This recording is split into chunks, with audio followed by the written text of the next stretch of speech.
الحمد لله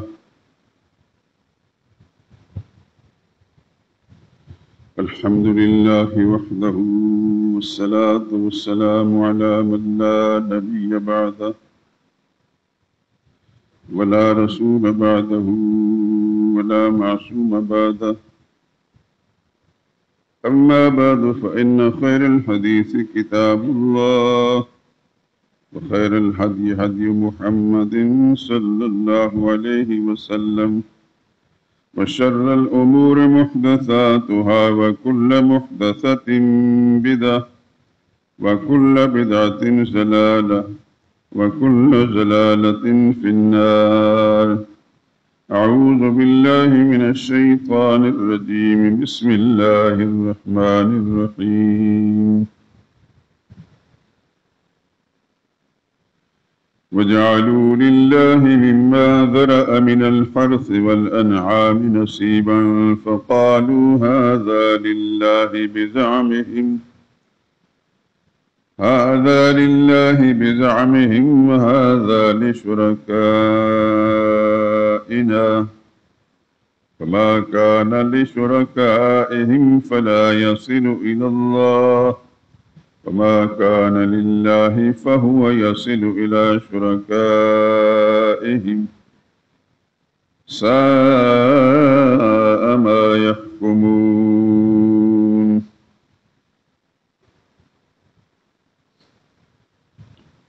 اور یہ لوگ اللہ ہی کی پیدا کردہ چیزوں یعنی کھیتی میں اور چوپایوں میں اللہ کا بھی ایک حصہ مقرر کرتے ہیں، اور اپنے باطل خیال سے کہتے ہیں یہ حصہ تو اللہ کا اور یہ ہمارے شریکوں کا. تو یہ جو حصہ ان کے شریکوں کا ہوتا ہے وہ تو اللہ کی طرف نہیں جا سکتا، اور جو اللہ کا حصہ ہوتا ہے وہ ان کے شریکوں کی طرف جا سکتا ہے. یہ کیسا برا انصاف ہے. سبحان ربک رب العزت عما یصفون، وسلام علی المرسلین، والحمد للہ رب العالمین.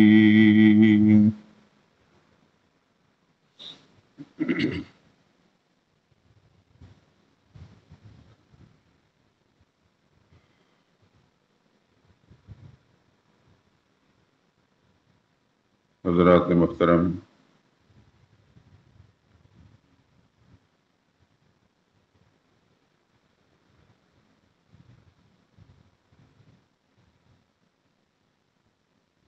اسلامی سال کے آخری مہینے یعنی ماہ ذی الحج،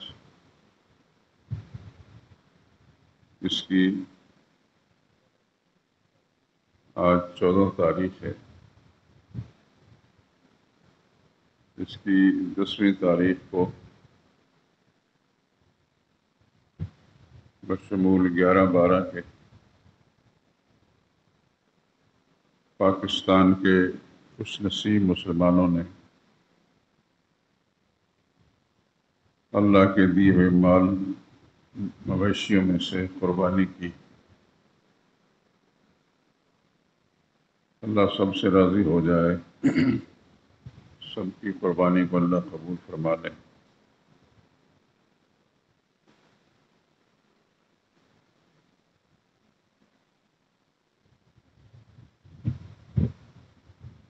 پچھلے بیانات کے اندر بھی میں نے اشارہ دیا تھا،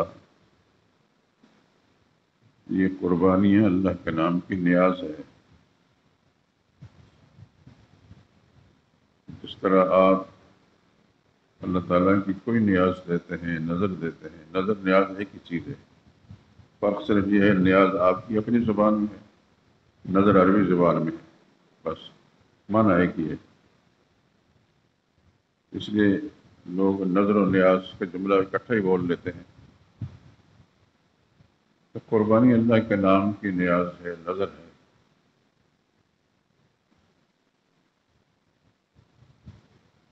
جیسا کہ مختلف نشستوں میں آپ سن چکے ہیں،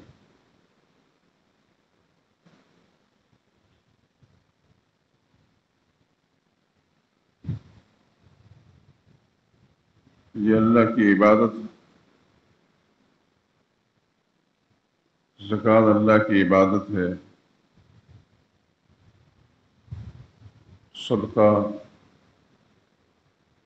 خیرات، نذرانہ، شکرانہ، فطرانہ، یہ سب اللہ کے نام کی نیازیں ہیں۔ یہ بھی اللہ کے نام کی نیاز، اور اہل توحید موحدین روئے زمین پر پہلے گزرے یا اب ہیں یا ہوں گے، یہ سب خوش نصیب لوگ ان شکلوں میں اللہ کے نام کی نیازیں دیتے رہے اور دیں گے۔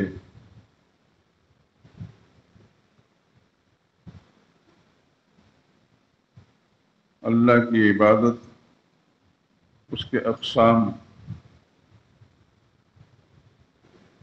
مختلف اوقات کے اندر میں اشارہ دیتا رہا، اور یقیناً بار بار ایک چیز ذہن میں تک پہنچے تو ذہن میں بیٹھ جاتی ہے۔ عربی زبان کا ایک محاورہ ہے، اذا تکرر تقرر، جب کسی چیز کا بار بار تکرار کیا جائے تو وہ ذہن میں بیٹھ جاتی ہے، اور آپ اس بات کو اچھی طرح سمجھتے ہیں، مانتے بھی ہیں۔ تو میں مختلف اوقات میں اس کا تکرار اس لیے کرتا ہوں کہ یہ آپ حضرات کے ذہن میں بیٹھ جائے۔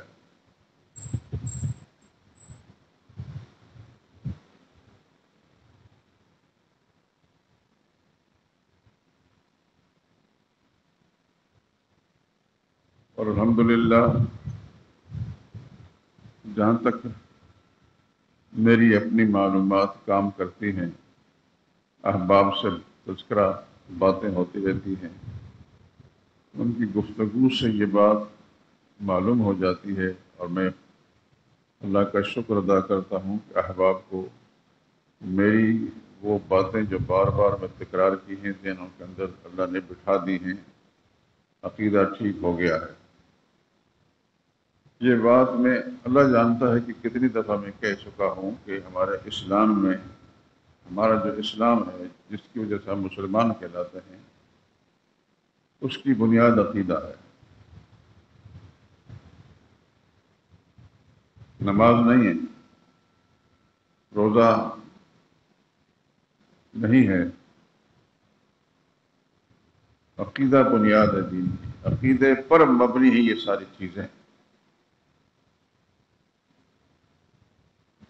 عقیدے کی صحت پر روزہ بھی قبول ہے، نماز بھی قبول ہے، زکوٰۃ بھی قبول ہے، قربانی بھی، فطرانہ بھی قبول ہے۔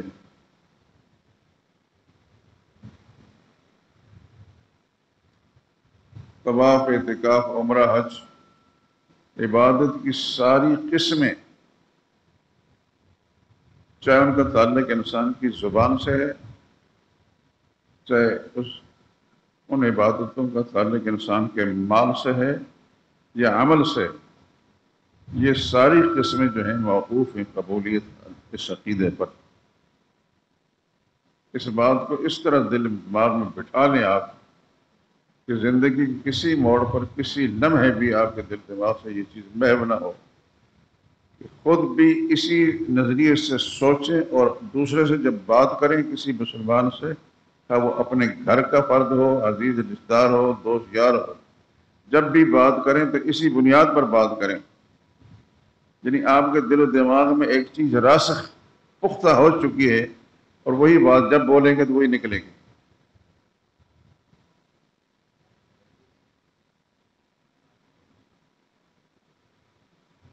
یہ بھی آپ کے علم میں ہے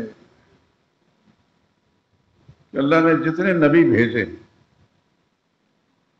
ان نبی نے یہی کام کیا۔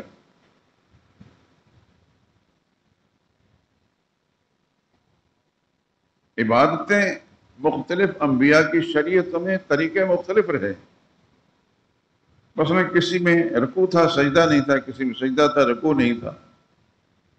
آخری پیغمبر حضرت محمد مصطفیٰ صلی اللہ علیہ وسلم کی شریعت کے اندر عبادتوں کو کامل اور مکمل کر دیا گیا۔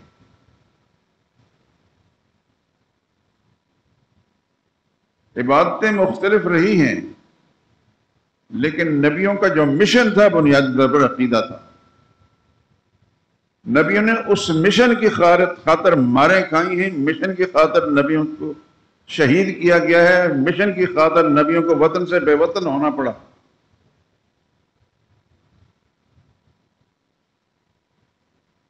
حتیٰ کہ اپنے بھی دشمن ہو گئے۔ ابراہیم علیہ السلام کو باپ نے گھر سے نکال دیا۔ کیوں نکالا؟ کبھی ماں باپ دشمن ہوتے ہیں اولاد کے؟ نہیں ہوتے، لیکن عقیدہ ایسا تھا کہ باپ کا عقیدہ اور تھا، ابراہیم علیہ السلام سمجھتے تھے کہ یہ عقیدہ غلط ہے۔ ابراہیم علیہ السلام نے ان کو سمجھانے کی پوری کوشش کی، بڑے ادب کے ساتھ، احترام کے ساتھ، اور وہ ہر بات کا رد کرتا رہا۔ اور جب اسے پوری طرح یقین ہو گیا کہ ابراہیم نے باز نہیں آنا، تو کہنے لگا میں آپ کو نکال دوں گا گھر سے۔ اللہ کے پیغمبر نے اس بات کی پرواہ نہیں کی کہ مجھے گھر سے نکالا جائے گا۔ جو دھمکیاں دی جا رہی ہیں، دھمکیوں کی بنا پر عملاً کر گزریں گے میرے والد، لیکن اس کے باوجود پیغمبر اللہ کے پیغمبر نے علیہ السلام کوئی بد کلامی، بدتمیزی کا انداز اختیار نہیں فرمایا۔ اس سے ایک بات سب دوستوں کی خدمت میں یہ بھی عرض کر رہا ہوں، خصوصاً نوجوانوں کو جن کے ماں باپ حیات ہیں، اللہ ان کو حیاتی دے، لمبی زندگی دے، لیکن صحت عقیدے کے ساتھ،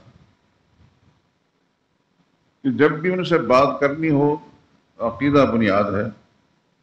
محسوس کرتے ہیں آپ کہ میرے والد کا عقیدہ ٹھیک نہیں، والدہ کا عقیدہ ٹھیک نہیں، تو آپ کا سب سے پہلا فرض ہے ان کے پر محنت کرنا، چشم پوشی نہیں کرنی، نظر انداز نہیں کرنا۔ اگر آپ سمجھتے ہیں اس بات کو کہ بدعقیدی کے ساتھ سیدھا جہنم ہے، تو اس دنیا کی آگ کے اندر اگر ہم نہیں سمجھتے کہ ذرا چنگاری جو ہے میری ماں کو یا میرے باپ کو پہنچے، تو جہنم کی آگ کے لیے کس طرح آپ گوارا کر لیں گے؟ اس لیے پوری محنت کرنی ان پر۔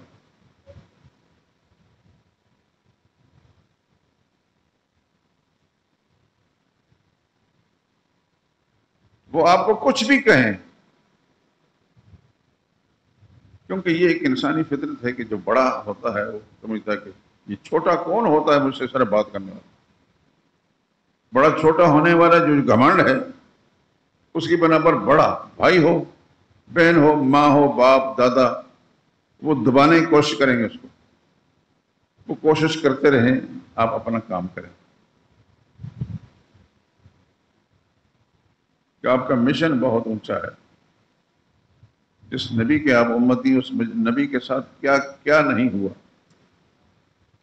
رسول اللہ صلی اللہ علیہ وسلم کی زندگی کا سارا نقشہ ذہن میں رکھیں، کہاں کہاں پیغمبر صلی اللہ علیہ وسلم کا نہیں ستایا گیا۔ اپنا سگا چچا رسول اللہ صلی اللہ علیہ وسلم جو اللہ کا پیغام سناتے تھے، تو پیچھے پیچھے جا کر کھڑا ہو کر کہتے لوگوں اس کی بات نہ سنو، یہ دیوانہ ہو گیا ہے۔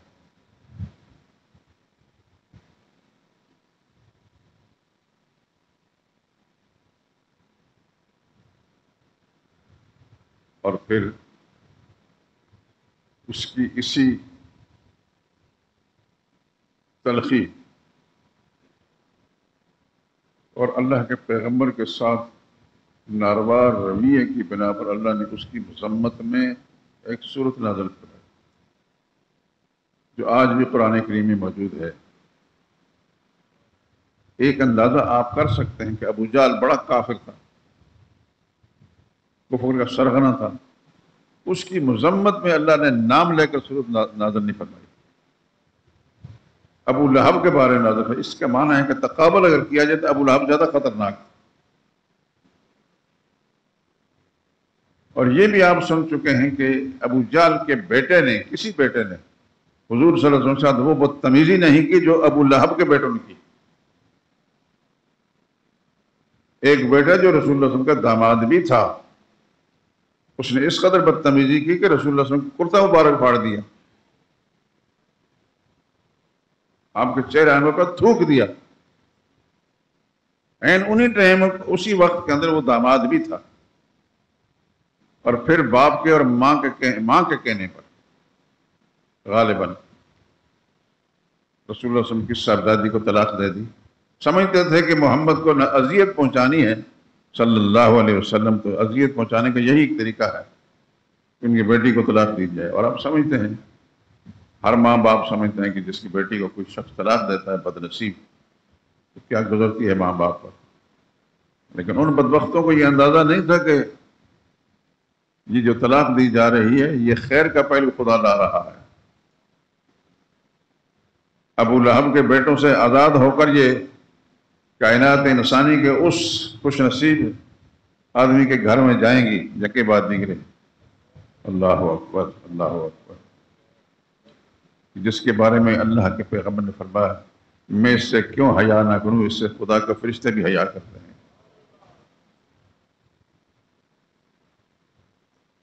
اور میں ایک طالب علم آدمی ہر وقت کھود کریت میں تجسس میں لگا رہتا ہوں.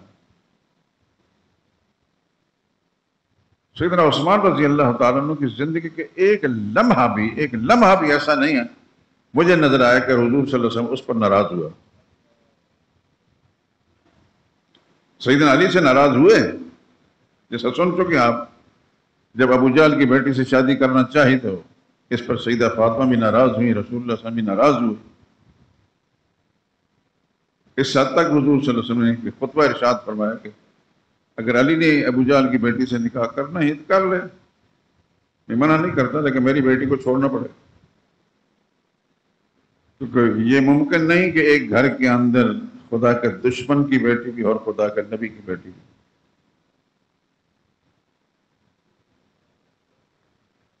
اور اس وقت رسول اللہ صلی اللہ علیہ وسلم کو اپنے بڑے داماد یاد آئے، سیدہ زینب رضی اللہ تعالی عنہ کے شوہر ابو العاص بن ربیع.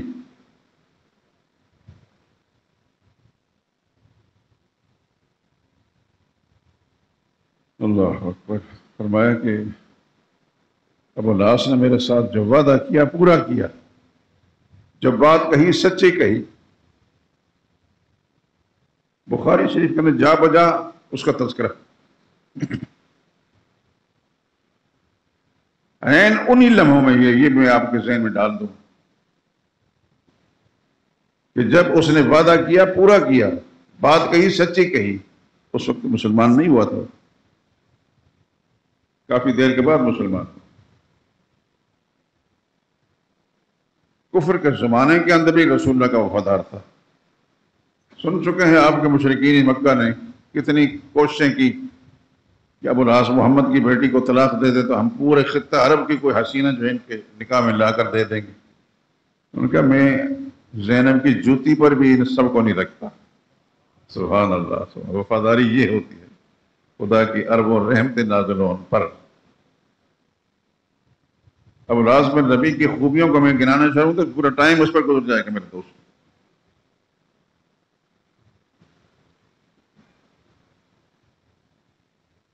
تو سیدنا علی بھی داماد تھے، عثمان بھی داماد تھے، ابو العاص بھی داماد تھے. ایک اور اشارہ دے دوں، ابو العاص بھی اموی تھے، بنو امیہ سے تعلق تھا. اور سیدنا عثمان بھی اموی تھے، بنو امیہ سے تعلق تھا. اور سیدنا علی ہاشمی تھے. ہاشمی سے اذیت پہنچی رسول اللہ صلی اللہ علیہ وسلم کو، امیوں سے اذیت نہیں پہنچی. ابو لہب نے اپنے بیٹوں سے کہا محمد کی بیٹیوں کو طلاق دے دو، یہی کچھ تکلیف دے سکتے ہیں. طلاق دے دی کہ بعد دیگر. ایک بیٹا کا نام عتبہ تھا، دوسرے کا نام عتیبہ تھا. عتبہ نے بھی طلاق دے دی. ماں باپ کی کوشش یہ تھی کہ کسی نہ کسی طریقے سے محمد صلی اللہ علیہ وسلم کو اذیت دینی. اللہ اکبر. طلاق دے دی. عتبہ نے طلاق دے دی حضرت رقیہ کو. اللہ اکبر. وہی خدا بندی سے یہ فیصلے آئے.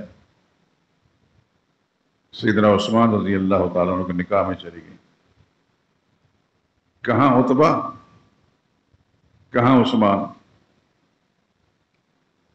اور جب ان کا انتقال ہو گیا حضرت رقیہ کا تو پھر عثمان افسردہ رہنے لگے کہ نبی سے رشتہ ختم ہو گیا.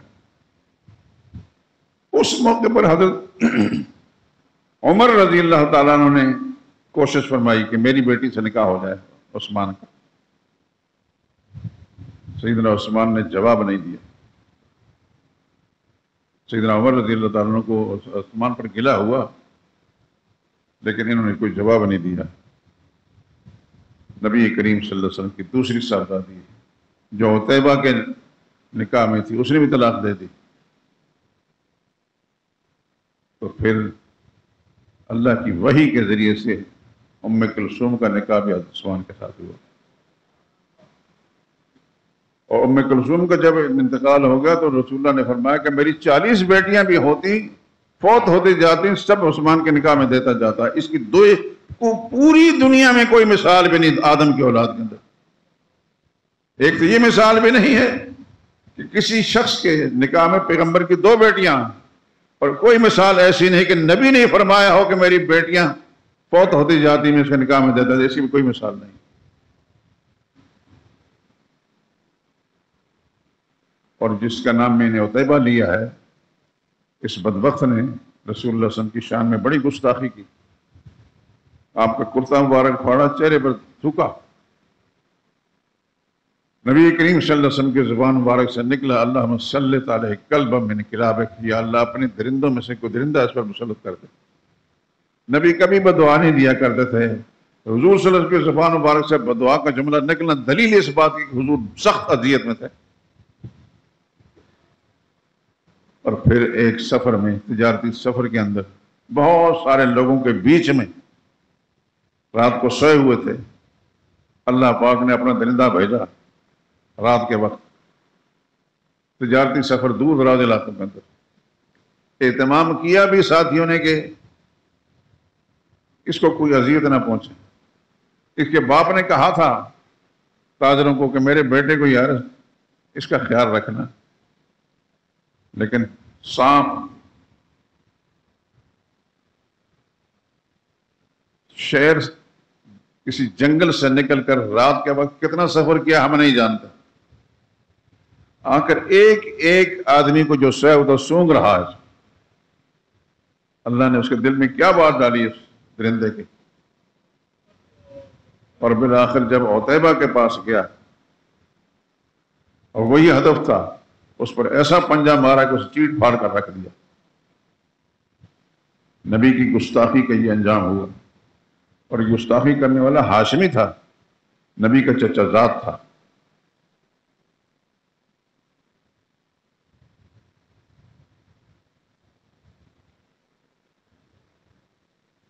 تو خدا کے پیغمبر کے ساتھ یہ ساری اذیتیں جو آئی ہیں، یہ گستاخیاں جو ہوئیں عقیدہ توحید کی بنا پر، یاد رکھیں سب کچھ پیچھے ہے عقیدہ توحید پہلے۔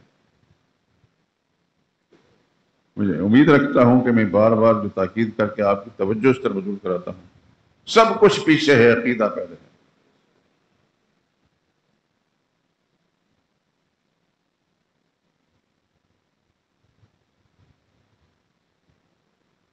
اتنی چیزیں میں بیان کر چکا ہوں، پھر بار بار دہراؤں تو ٹائم وقت سے نکل جائے گا۔ عقیدہ مقدم ہے، باقی سے سب چیزیں پیچھے ہیں۔ عقیدے پر ساری باتیں موقوف۔ آپ حضرات جنہوں نے قربانیاں کی، خدا قبول فرمائے۔ میں دعا گو ہوں، دعا کرتا رہتا ہوں، لیکن یہ بات بھی اپنی جگہ کہ جس کا عقیدہ ٹھیک تھا اس کی قربانی صحیح ہوئی، نہیں تو خدا بندے خود اس کو ایسی قربانی کوئی ضرورت نہیں۔ میں نے جہاں جو اپنے دوست احباب کے لیے اہتمام کیا تھا، اس کا صرف یہی لالچ تھی کہ یہ کسی اور جگہ جا کر کسی کے ساتھ شریک ہوں گے تو اگر وہ آدمی ہوا اس جانور کا جو شریک، اس کا عقیدہ خراب ہوا، اس کی قربانی برباد چل جائے، کیونکہ جانور تو ایک ہوتا ہے، اس میں کئی چیزیں تو نہیں آ جاتی۔ سب کا عقیدہ ایک جیسا ہوگا، قربانی کی صحیح، اور عقیدہ کسی ایک کا خراب ہے، سب کی قربانی برباد۔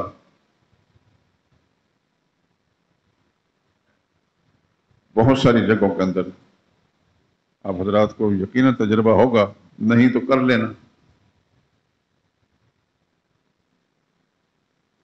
اس کی پرواہ نہیں ہوتی کہ جو آدمی ہمارے ساتھ شریک ہونا چاہتا ہے اس کا عقیدہ کیا ہے، ٹٹول تو لیں، پوچھ تو لیں، اس سے کوئی رافضی تو نہیں،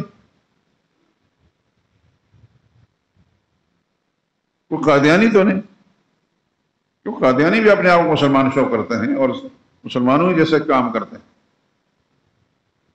بس ٹھیک ہے آئے پیسے آئیں پیسے آئیں، یہ بڑا غلط طریقہ ہے۔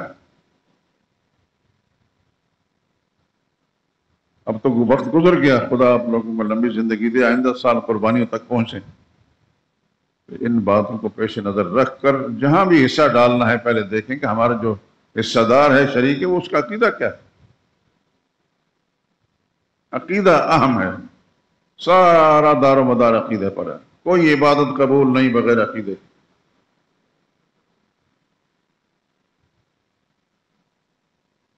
اور عقیدہ خراب ہے تو پیغمبر کا رشتہ دار بھی اگر ہے تو اس کی کوئی قیمت نہیں اللہ کے نزدیک۔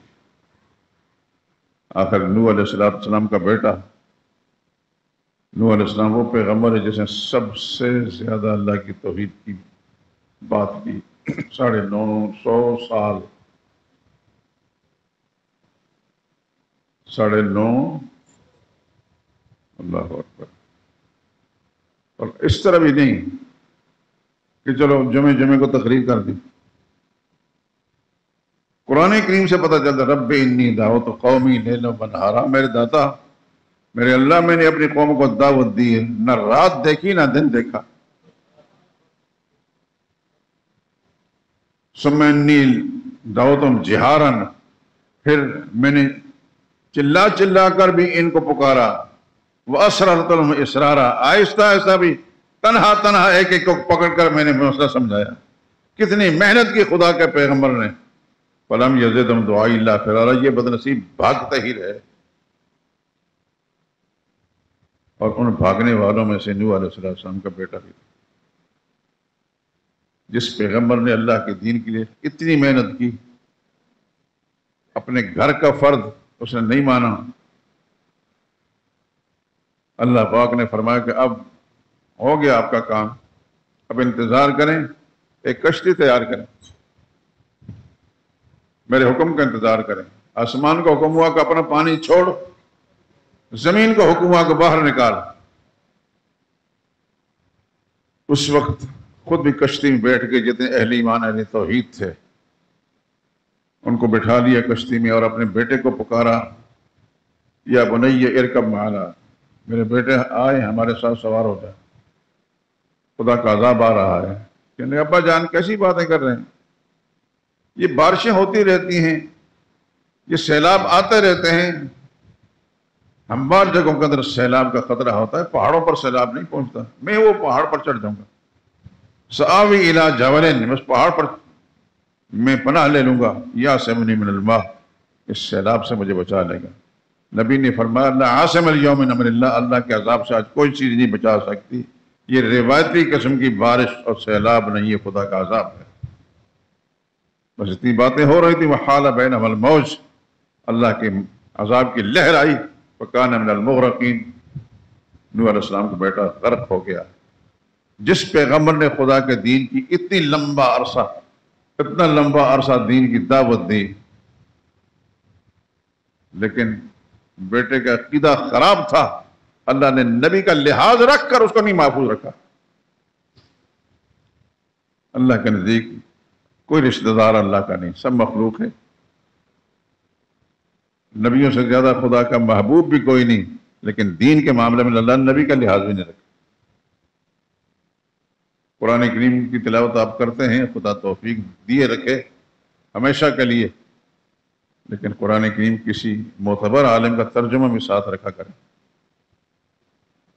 اگر آدھا گھنٹہ آپ تلاوت کرتے ہیں تو 15 منٹ تلاوت رکھتے ہیں، 15 منٹ کو ترجمہ دیکھیں،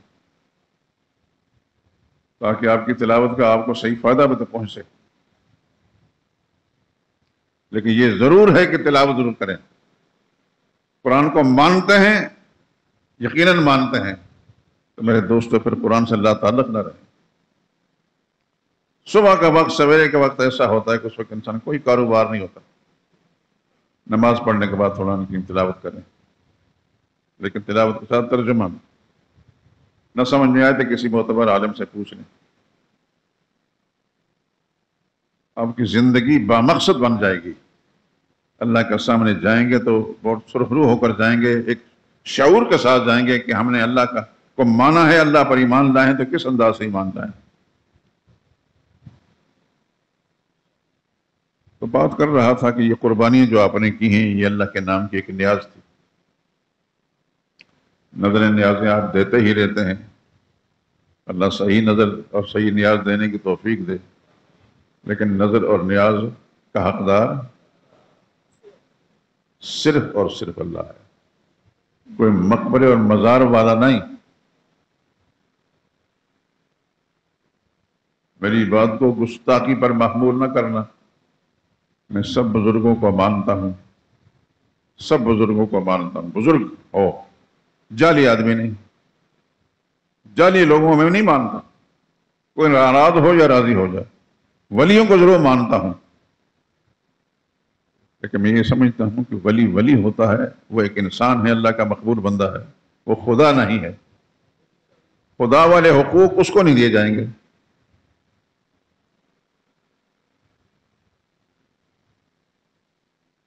اس کا ادب ہے، اس کا احترام ہے، اس کی اتباع ہے، ان کے لیے دعائیں ہیں، لیکن وہ معبود نہیں ہے. ان کے نام کی نظر نہیں ہے، ان کے نام کی نیاز نہیں ہے، کیونکہ یہ کس کا حق ہے؟ صرف اللہ کا حق ہے. نظر اور نیاز یہ دونوں ہی عبادت ہیں. صدقہ خیرات عبادت ہیں، قربانی عبادت ہیں، اور عبادت آپ کلمے کے اندر پڑھ چکے ہیں، لا الہ الا اللہ، اللہ کے سوا کوئی عبادت کے لائق نہیں ہے. اللہ کے سوا کوئی عبادت کے لائق نہیں ہے. تو کہہ چکے ہیں کہ اللہ کے سوا کوئی عبادت کے لائق نہیں، چاہے قبر والا یا کسے باشد. عبادت صرف اللہ کی. شیطان زندہ ہے. جب کوئی توحید کی بات کرتا ہے تو کہے گا یہ مولوی بزرگوں کا نہیں مانتا. ہو سکتا ہے جتنے دوست میری بات کو سن رہے ہیں کسی کے ذہن میں ابلیس کی وسوسہ ڈالتا ہو. وہ مردود انسان کا دشمن ہے کہ دیکھیں یہ مولوی جو ہے بات کر رہا ہے، خدا کی قسم میں سب ولیوں کو مانتا ہوں، سب بزرگوں کو مانتا ہوں. خدا اسی عقیدے پر قائم رکھے، اللہ ان کا ادب نصیب فرمایا. لیکن ان کو ولی مانتا ہوں، ان کو نبی کا مقام بھی نہیں دیتا. نبی کا مقام اونچا ہے، بلکہ صحابہ کا مقام بھی نہیں دیتا. ان بزرگوں سے صحابہ اونچے ہیں، صحابہ سے پیغمبر اونچے ہیں، اور خدا بند خود وہ خالق کائنات ہے.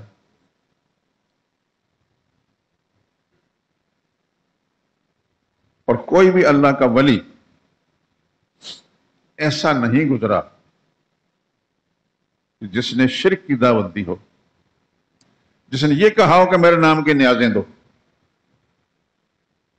نہ، اللہ کا نیک بندہ کبھی نہ شرک کرتا ہے، نہ شرک کی تعلیم دیتا.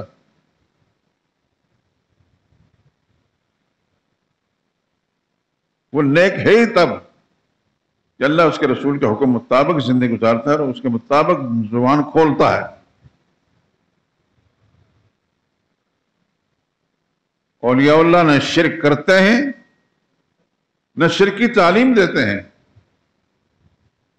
جو شرک کرتا ہے وہ مشرک ہوتا ہے، وہ ولی اللہ نہیں، وہ شیطان ہے، وہ عدو اللہ ہے، اللہ کا دشمن ہے.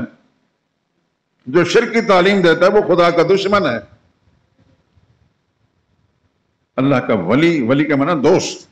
اللہ کا دوست اللہ کی مرضی کے مطابق بات کرتا ہے، مطابق زندگی گزارتا ہے.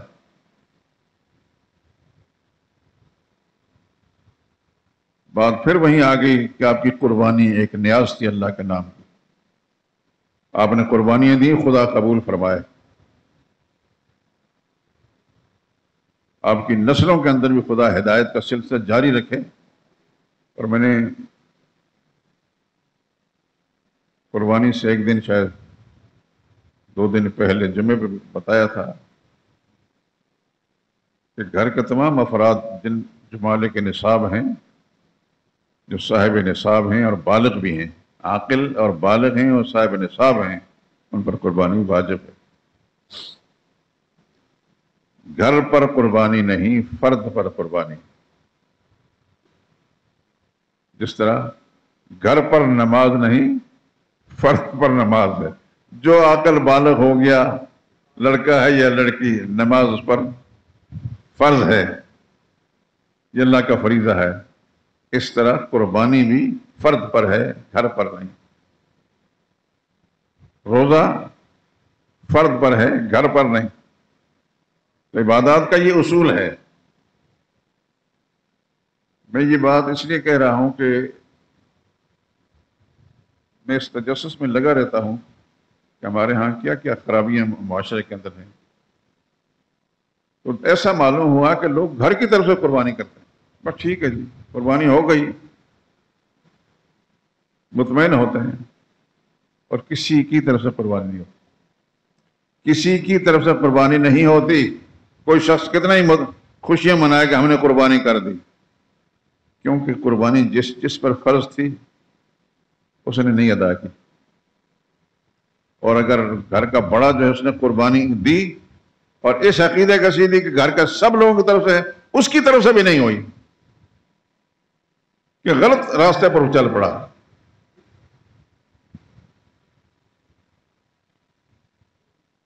تو جس نے قربانی کی اللہ اسے قبول فرمائے، لیکن آئندہ کے لیے بھی پروردگار عالم صحت عقیدے کے ساتھ اور قربانی کے جو بنیادی قبولیت کے اصول ہیں ان اصولوں کو سامنے رکھ کر قربانی کرنے کی توفیق دے. تو ضمناً میں نے ایک بات ابھی اشارہ دیا تھا کہ ہم جس معاشرے کے اندر جی رہے ہیں، اس معاشرے کے اندر بے شمار خرابیاں ہیں. اعمال کی خرابیاں ہیں، عقائد کی خرابیاں ہیں. تو آپ حضرات جس کو بھی خداوند خود نے اپنی عقیدہ توحید کی سمجھ دی ہے تو اپنے گھر میں محنت کریں. آپ کی محنت سے خدا کے سامنے آپ کا مقام بہت اونچا ہو جائے گا، لیکن آپ کی محنت سے آپ کے گھر کے لوگ اگر ان کے عقیدے ٹھیک ہو گئے تو سارے کے سارے خدا کی پکڑ سے بچ جائیں گے. اگر کوئی ایک انسان اس کا عقیدہ ٹھیک ہے، باقی سارے کے سارے بدعقیدہ ہیں، تو سارا گھر جہنم بنا ہوا ہے.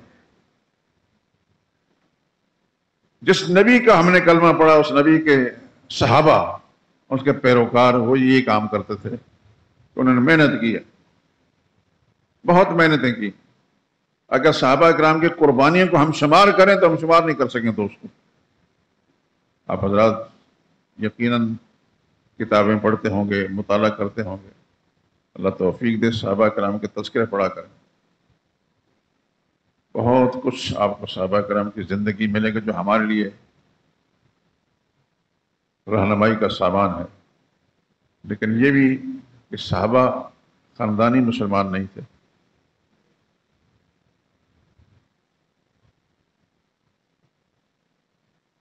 میں اور آپ خاندانی مسلمان ہیں، یعنی یہ تو کہہ سکتے نہیں ہمارا باپ مسلمان تھا، دادا مسلمان تھا.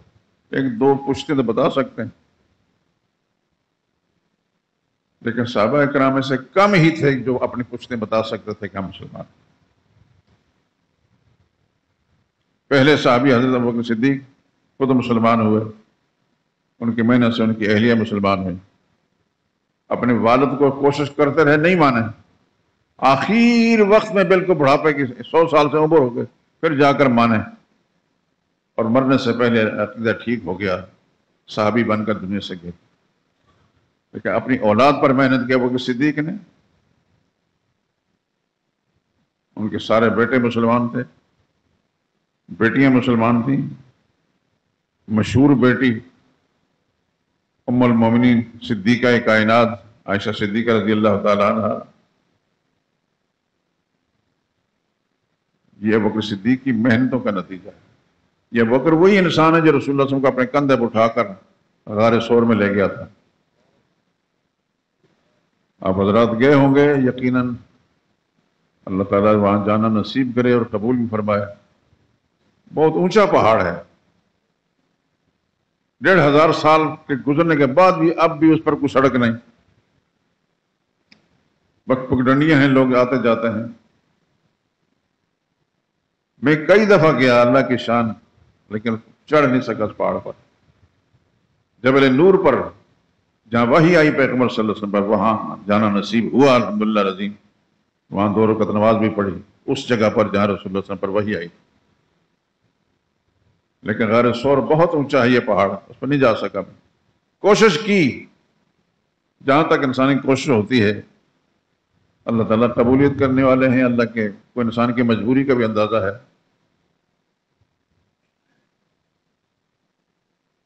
تو آپ حضرات سے میں درخواست کرتا ہوں کہ صحابہ کرام کی ہسٹری ان کی زندگی کے حالات ضرور پڑھا کریں.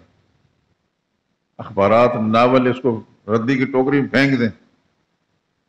رسول اللہ صلی اللہ علیہ وسلم کی حیات طیبہ اس کو پڑھیں.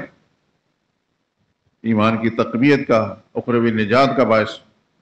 اور صحابہ کرام جو رسول اللہ صلی اللہ علیہ وسلم کو تیار کرتا پاکیزہ جماعت ہے، اس کی ہسٹری پڑھیں. صحابہ کرام نے کیا کیا قربانی نہیں دی. تو میں جو آپ کا عرض کر رہا ہوں کہ اپنے والدین کو، اپنے بڑوں کو درخواست کریں.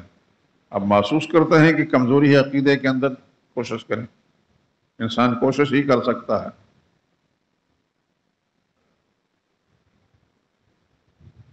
شاید میں نے ایک دفعہ آپ کو بتایا تھا، ہمارے ہاں ایک نوجوان میرے درس میں بیٹھا کرتا تھا. میری ترغیب سے، اللہ کی توفیق سے اس کو داڑھی رکھنے کی توفیق ہوئی. بالکل ینگ نوجوان تھا، زیادہ زیادہ اس کی عمر 20 سے 25 سال ہوگی. ایک دفعہ میرے پاس آئے تو رو رہا تھا. کہ خیر تو ہے، کیا بات ہے، کیوں رو رہے ہیں؟ کہتے میری ماں کہتی ہے کہ تو داڑھی منڈوا. اور اس نے اپنے ساتھ اور رشتہ داروں کو ملا لیا ہے. اچھی نہیں لگتی داڑھی. میں کیا کروں، مجھے ماں سے محبت بھی ہے. آپ کی ترغیب سے داڑھی میں نے رکھی ہے، لیکن ماں کے ساتھ محبت بھی ہے. اس کی بات کو رد بھی نہیں کر سکتا. میں نے اندازہ کر لیا یہ بیچارہ مخلص نوجوان ہے. میں نے کہا بیٹا ایک بات ذہن نشین کر لیں، مجھے یہ بتائیں کہ آپ کی ماں بڑی ہے کہ محمد مصطفیٰ صلی اللہ علیہ وسلم؟ اس نے سر کو جھٹکا. کہنے لگا جی کہاں محمد مصطفیٰ صلی اللہ علیہ وسلم، کہاں میری ماں؟ تو میں نے یہ جو داڑھی ہے رسول اللہ صلی اللہ علیہ وسلم کی سنت سمجھ کر رکھی ہے یا؟ کہنے لگے حضور صلی اللہ علیہ وسلم سنت سمجھ کر. میں نے کہا اب فیصلہ کرنا آپ کا اپنا کام ہے. ماں کو بڑا سمجھ کر داڑھی بنڈوا دے، اور رسول اللہ صلی اللہ علیہ وسلم کی بات کو اہمیت دے کر داڑھی کو. کہنے لگا جی بس میں نے فیصلہ کر لیا، کچھ بھی ہو، ناراض ہو، میں داڑھی نہیں منڈواؤں گا.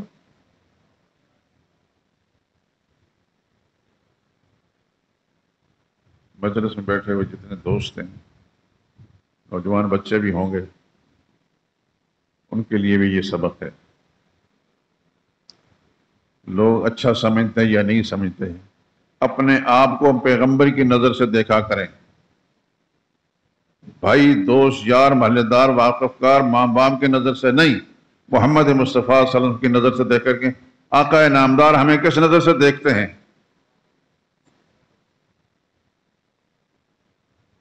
اپنا معاملہ اپنے رب کے ساتھ سیدھا. میرا ایک جملہ یاد رکھے میرے دوستو، خدا مجھے بھی اس پر عمل کی توفیق دے اور آپ کو بھی. اپنا معاملہ اپنے رب کے ساتھ سیدھا رکھیں. ایک صحابی کا تذکرہ آپ بار بار سن چکے ہوں گے، حضرت مصعب بن عمیر رضی اللہ تعالیٰ عنہ.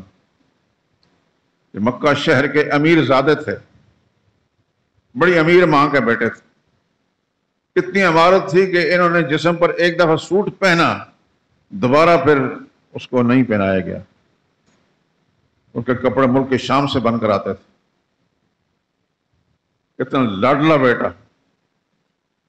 اور جب وہ سوٹ پہن کر مکہ کی گلیوں میں کہیں گزرتے تھے، اتنی خوشبوئیں لگاتے تھے کہ ہر آدمی کہتا تھا یہاں سے مصعب گزرا اس لیے گلی معطر ہے. وہ لاڈلا بیٹا، ماں کا لاڈلا، محمد مصطفیٰ صلی اللہ علیہ وسلم کے دامن سے جب وابستہ ہوا صلی اللہ علیہ وسلم ورضی اللہ عنہ، تو ماں ناراض ہوئی. یہ کیا کیا تم نے؟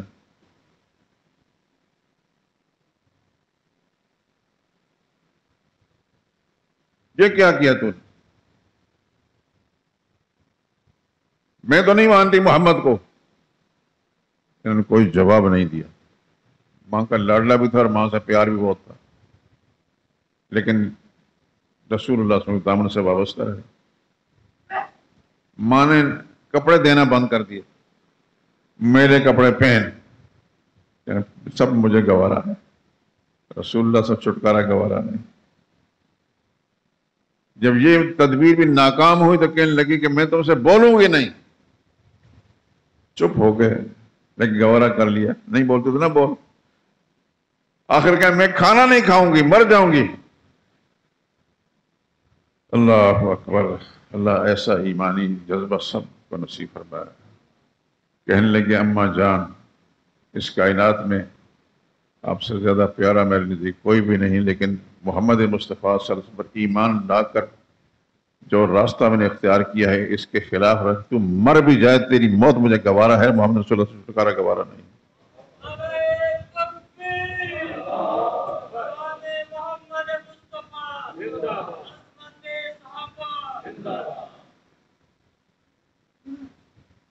یہ دعا مانگا کریں، یا اللہ ہمیں صحابہ کرام کے نقش قدم پر چلنے کی توفیق دے، ان راستوں پر جن سے تو راضی ہوتا ہے. پھر یہی مصعب بن عمیر رضی اللہ تعالیٰ عنہ، اللہ کے پیغمبر نے ان کو مدینہ منورہ بھیجا. مدینہ کے مسلمانوں کی زیادہ تر تعلیم مصعب بن عمیر کے ذریعے سے ہوئی.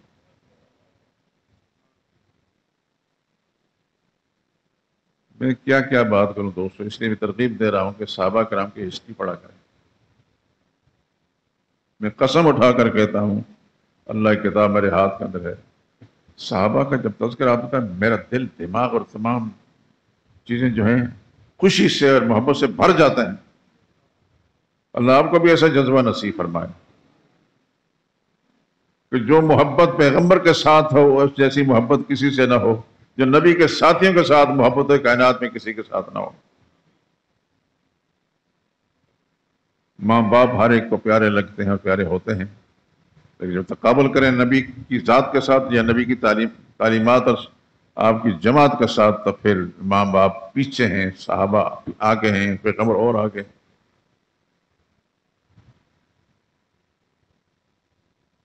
ان کے تذکرے جو کر رہے ہیں اس لیے کہ ان کے عقیدے ٹھیک تھے. بات پھر عقیدے کی آتی ہے. انہوں نے قربانیاں دی، اتنے پیسے ان کے پاس نہیں تھے جتنے آپ کے پاس ہیں. قربانیاں کرتے تھے وہ بھی. نامساعد حالات کے اندر انہوں نے اپنے آپ کو معروم رکھا، نبی کی بات مان کر قربانیاں کی، لیکن عقیدہ ٹھیک رکھ کر قربانیاں کی. آج کتنے سال ہو چکے ہیں ان کو گزرے ہوئے، اور آج ہم یہاں پاکستان کی سرزمین میں اس مسجد کے اندر تذکرہ کر رہے ہیں.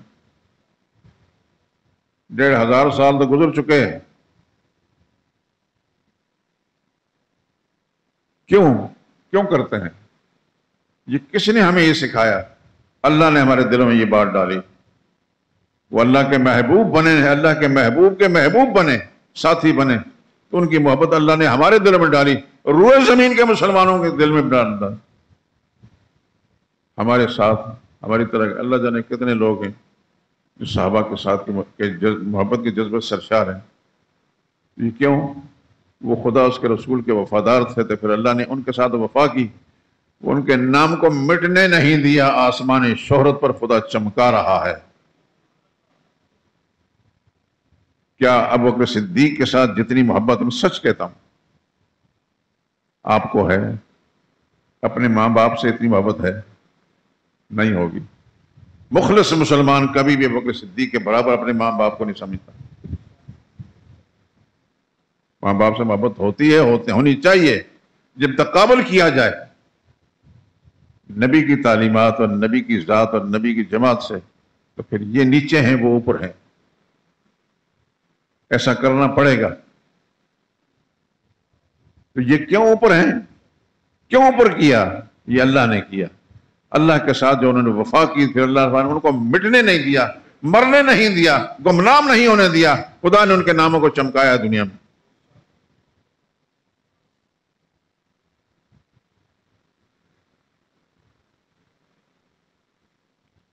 آپ کے پاکستان کے کئی شہروں کے اندر صحابہ کرام کی قبریں موجود ہیں.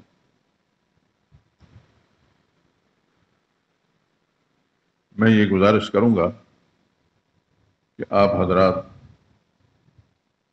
مختلف شہروں میں اپنے کاروبار یا کسی دوسرے تعلق کی بنا پر جاتے رہتے ہیں، پتہ چلے صحابہ کرام کا کہ ان کی قبر ہے تو وہاں ضرور جائیں. یہ ایمان کی پختگی کی دلیل ہوگی، نبی کی محبت کی دلیل ہوگی کہ نبی کے ساتھ جو پیار ہے نبی کے یاروں کے ساتھ اتنا پیار ہو۔ بات پھر وہ عقیدے سے شروع ہوتی ہے کہ ان کے ساتھ کیوں پیار ہے، ان کے عقیدے ٹھیک تھے، انہوں نے شرک چھوڑا اور نبی کے دامن سے وابستہ ہوئے عقیدہ توحید اپنایا، ایسا اپنایا کہ زندگی ہر سانس کے اندر عقیدہ توحید۔ پھر اللہ پاک نے ان کو مٹنے نہیں دیا، خدا نے چمکایا۔ میں یہ گزارش کروں گا آپ حضرات سے بھی، میں اور آپ صحابی نہیں، صحابہ سے پیار کرنے والے ہیں، خدا اس پر قائم رکھے، لیکن ہم نہیں ہوں گے تو خدا ہمیں بھی نہیں مٹنے دے گا۔ لیکن شرط یہ ہے کہ ہم اللہ کے ساتھ وفا کریں، اللہ کے نبی سے وفا کریں، اللہ کے نبی کے صحابہ سے وفا کریں، پھر خدا مٹنے نہیں دے گا۔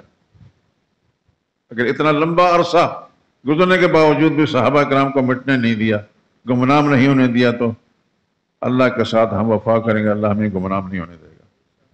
آنکھیں تو بند ہو جائیں گی، مٹی میں چلے جائیں گے، لیکن وہاں بہت اللہ کی مہربانی آئیں گی۔ روضۃ من ریاض الجنہ، حضور کے فرمان، پھر جنت کے باغوں میں سے باغ ہوگی قبر، اندھیری قبر نہیں ہوگی، روضۃ من ریاض الجنہ۔ لیکن شرط یہ ہے کہ اس دنیا کے اندر تھوڑا سا اپنے جذبات کو قابو کر کے، دنیا مفادات کو پیچھے رکھ کر اللہ کے نبی کی بات کو اہمیت دیں، نبی کے صحابہ کرام کے ساتھ محبت کریں، پھر دیکھیں خدا کیا کرتا ہے۔ یہ مشکل سی بات ہے۔ انسان کو اپنے ماں باپ، بہن بھائی بہت پیارے لگتے ہیں، پتہ نہیں صحابہ کرام کے ساتھ وہ جذبہ ہم پیدا کر سکتے ہیں کہ نہیں کر سکتے، لیکن اللہ سے دعا بھی مانگا کر، یا اللہ جو تجھے پسند ہے وہ ہمارے دل میں بٹھا دے۔ اگر خود ہماری عقل کام نہیں کرتی تو خدا سے مانگیں، یا اللہ جو تجھے پسند ہے وہ ہماری پسند بنا دے، تو پھر خدا بند تو سے جو مانگیں گے خدا ویسے ہی دیں گے۔ پھر صحابہ کی جماعت میں آپ شامل ہو جائیں گے۔ یہاں سے آنکھیں بند ہونے کے بعد میت تو ہماری قبر میں ہوگی، بشرط قبر مل گئی، لیکن روح اوپر چلی جائے گی اور اس جماعت میں خدا پہنچا دیں گے جو صحابہ کرام کی جماعت ہے۔ اچھی طرح ذہن نشین فرما لیں دوستو، جانا ہے ہم نے، لیکن اس جماعت میں خدا پہنچائیں گے۔ اپنے ماں باپ پر محنت کریں تاکہ وہاں بھی اکٹھے ہوں، بہن بھائیوں پر محنت کریں تاکہ وہاں بھی اکٹھے ہوں۔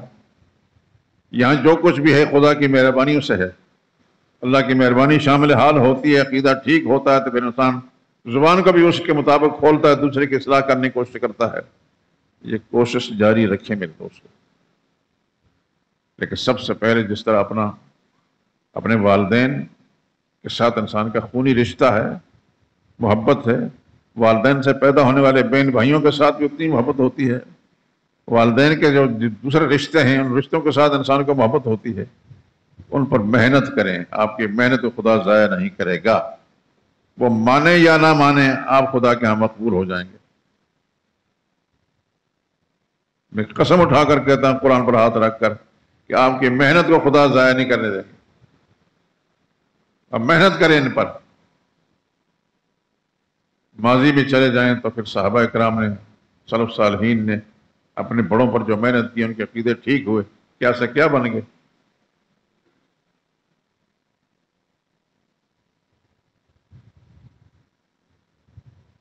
ابو جہل بڑا کافر تھا، بہت بڑا مشرک تھا، اس کے دو بھائیوں کو خدا بند قدوس نے ہدایت دی، بڑے نامی گرامی صحابی تھے۔ ابو جہل کے اپنے بیٹے کو خدا نے ہدایت دی، حضرت اکرمہ رضی اللہ تعالیٰ عنہ۔ ان کی بات ختم کرتا ہوں میں۔ یہ جب فتح مکہ ہوا تو لوگ بھاگے، کوئی ادھر بھاگا کوئی ادھر بھاگا، جو کافر تھے، جو نہیں مانتے تھے محمد مصطفیٰ صلی اللہ علیہ وسلم کی تعلیمات کو، یہ بھی بھاگے۔ کسی کشتی میں سوار ہوئے کسی طرف جا رہے تھے، کشتی ڈولنے لگی، کشتی کے ملاح نے کہا کہ بھائی خدا کو پکارو، اب اس کے سوا اور کوئی بات نہیں۔ انہوں نے کہا کہ ایک خدا کو پکار کر ہم جا سکتے، یہی بات محمد صلی اللہ علیہ وسلم کہتے تھے۔ ان سے بھاگ کر ہم یہاں آئے تو آپ وہی بات کر رہے ہو؟ کہنے لگا چھوڑو اس بات کو، اس وقت نجات کی صورت یہی ہے کہ خدا کو پکارو۔ کہ انہوں نے پھر اللہ سے دعا مانگی، یا اللہ اگر یہاں سے میں بچ گیا سیدھا واپس محمد مصطفیٰ تم جاؤں گا، اور ایسا ہی ہوا۔ اللہ نے کہاں باپ ابو جہل کفر کا سرغنہ، اور بیٹے کو خدا نے ہدایت سے نواز دیا، ان کی بیوی کو خدا نے ہدایت سے نواز دیا۔ یہ خدا کی تقسیمیں ہیں۔ تو آخر بات کہ قربانیوں کو خدا قبول فرمائے، لیکن اس سے بڑی قربانی یہ ہوگی کہ اللہ کی دی ہوئی جو زبان ہے، اس زبان سے آپ محنت کریں اپنے عزیز و اقارب پر، اپنے احباب پر، دوست یاروں پر، کہ ان کے عقیدے ٹھیک ہو گئے تو ان سب کے برابر اللہ تعالیٰ نے آپ کو اجر و ثواب دینا ہے۔